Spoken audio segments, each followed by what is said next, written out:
Il est très important que l'on se focalise sur son but. Sinon, on va se laisser détourner. Il y a tellement de distractions, il y a tellement de négligences, il y a tellement de problèmes que si tu ne fais pas attention, tu perds ton objectif de vue et puis après tu es en retard sur le plan de Dieu. Tu vas accuser les sorciers, tu vas accuser les hommes, mais ça ne servira à rien.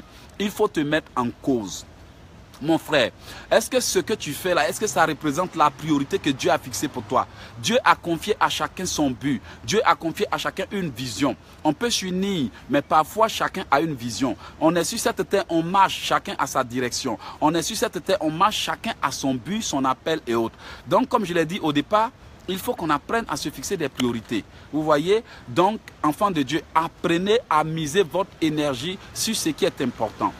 La Bible dit dans le livre d'Ésaïe 41, ne promène pas des regards inquiets. Celui qui promène les regards inquiets, c'est celui qui n'a aucun objectif fixe. Quand on lui dit ça, il court après. Quand on lui dit ça, il court après. Il oublie que lui-même, là, dans son cœur, Dieu a mis un rêve.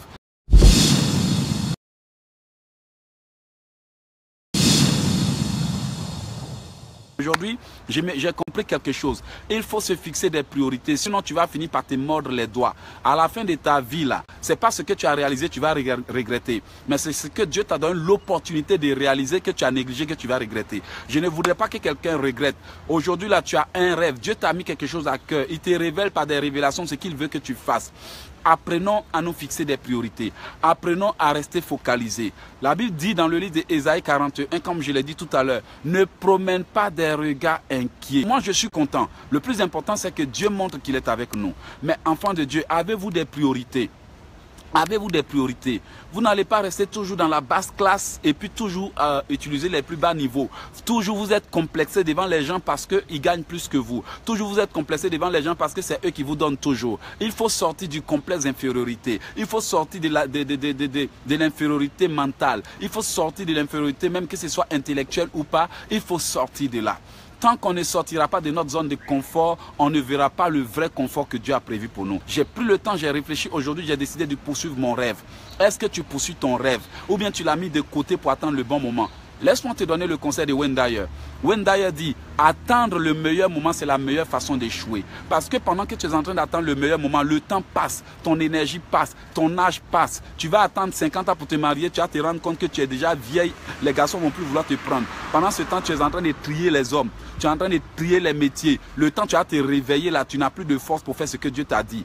Quand Dieu te donne une vision, qu'est-ce que cette vision vient faire? Cette vision vient avec la motivation. Cette vision vient avec l'inspiration. Cette vision vient avec les moyens. Et Dieu ne donnera jamais une vision à l'un de ses enfants à moins que la personne ne soit capable de faire. Je me suis rendu compte que chaque fois que Dieu m'a donné une vision, au lieu d'attendre, quand je m'engage, Dieu envoie toujours les moyens. Actuellement, je ne peux pas me plaindre parce que le Seigneur a mis des gens sur mon chemin qui soutiennent mon projet, qui soutiennent ma vision. Avant, quand je faisais avec ma force et je comptais sur les hommes, je me suis rendu compte que les gens m'ont abandonné. Tout ce que l'homme veut sur cette terre, c'est ta vision. Si vous ne faites pas attention, ils vont vous effacer, vous n'allez jamais exister parce que l'homme cherche toujours des gens pour travailler pour lui. Regardez dans les entreprises, quand vous allez là, on vous fait l'interview là, c'est pour travailler pour eux. Ce n'est pas pour travailler pour vous. On vous paye, mais pour travailler pour eux. Chacun est venu à son but et chacun cherche qui va l'aider à accomplir son but. Il y a des gens qui peuvent vous aider à grandir, mais il y a des gens qui cherchent qui va les aider à grandir.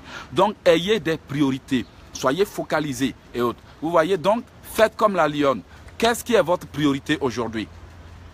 Qu'est-ce qui est votre priorité aujourd'hui? Les Africains disent qu'on ne poursuit pas 2 lièvres à la fois.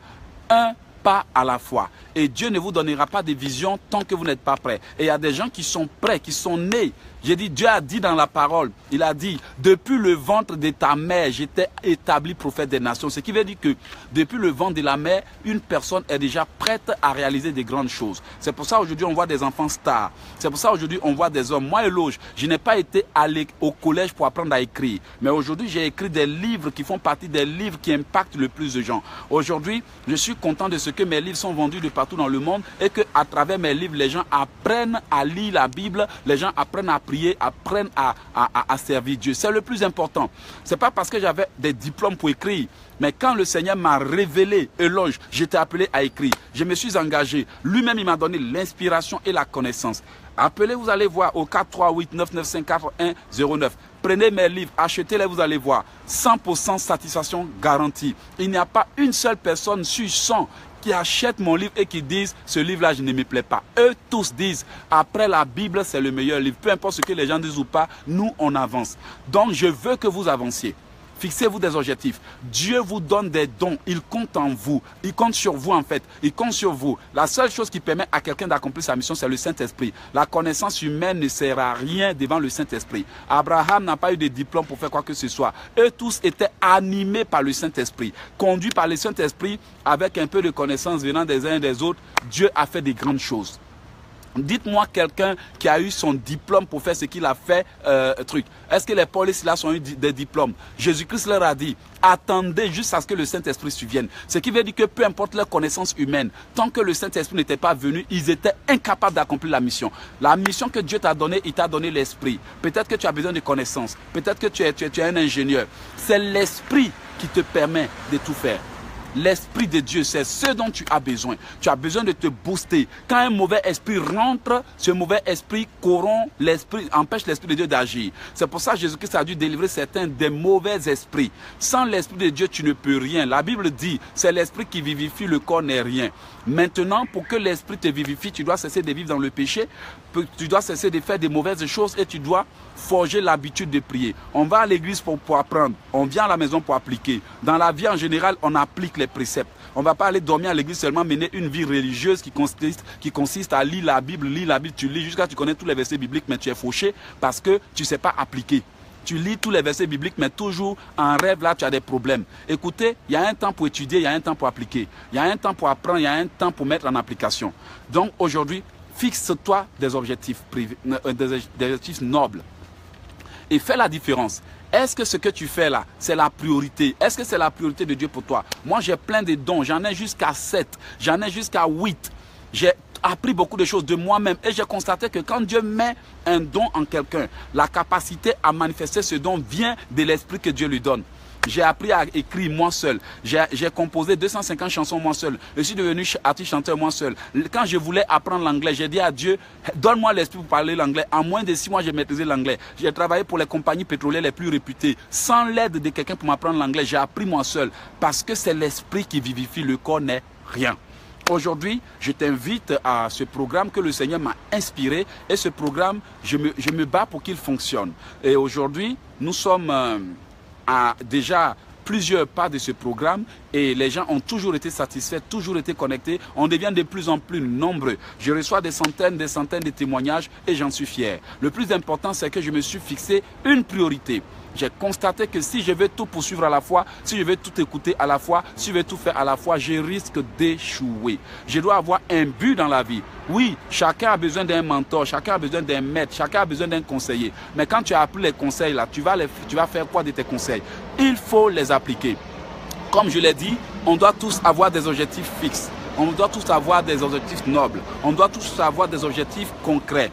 Ainsi, au lieu que nous passions tout notre temps à lutter avec ce qui ne nous apporte rien, on doit maintenant se fixer des priorités. Regarde aujourd'hui, je termine. Dans ton mariage, c'est quoi qui est ta priorité? Regarde dans tes affaires, dans tes finances, c'est quoi qui est ta priorité? Regarde maintenant dans tes études, c'est quoi qui est ta priorité? Comme je te l'ai dit, si tu ne fais pas quelque chose et puis ça n'apporte aucun dégât, ce n'est pas une priorité. Mais s'il y a quelque chose, excuse-moi, que tu négliges, mais qui risque de mettre ta vie dans une situation désastreuse, cette chose devient une priorité. Si tu es malade, ta guérison devient une priorité. Si tu es chômeur, l'obtention de ton travail devient une priorité. Si tu es élève et que tu n'avances pas, l'obtention de ton diplôme devient une priorité. Si tu es un chrétien qui ne sait pas prier, l'apprentissage de la prière devient une priorité. Moi, Dieu m'a forgé dans le combat spirituel depuis des années. Et j'ai commencé à apprendre à prier en 2002. Lorsque j'étais pasteur au centre-ville de Montréal, grâce au combat spirituel, les gens ont réalisé des choses incroyables. Mon frère, qu'est-ce que tu ne maîtrises pas? C'est ta priorité. Qu'est-ce que tu n'arrives pas à voir et qui t'empêche d'avancer? C'est ta priorité. Quel est ce démon-là qui te combat? C'est ta priorité. Tu dois l'enlever de là. Quel est cet esprit de famille-là qui te retarde? Quel est cet homme fort-là qui te combat? C'est ta priorité. Parce qu'il y a des barrières que quand tu ne franchis pas, ta vie n'avance pas. Lorsque Israël était arrivé, diviser la mer était la priorité. Quand Moïse a divisé la mer, ils ont pu traverser. Vous voyez, après avoir divisé la mer, anéantir l'armée de Pharaon était la priorité. Lorsqu'ils sont arrivés à Jéricho, faire tomber le mur de Jéricho était la priorité. Quelle est ta priorité aujourd'hui? Ou bien tu es en train de courir après tout ce que les hommes te proposent. Si ce que les hommes te proposent ne correspond pas à ce que Dieu t'a dit, mon frère, ce n'est pas ta priorité.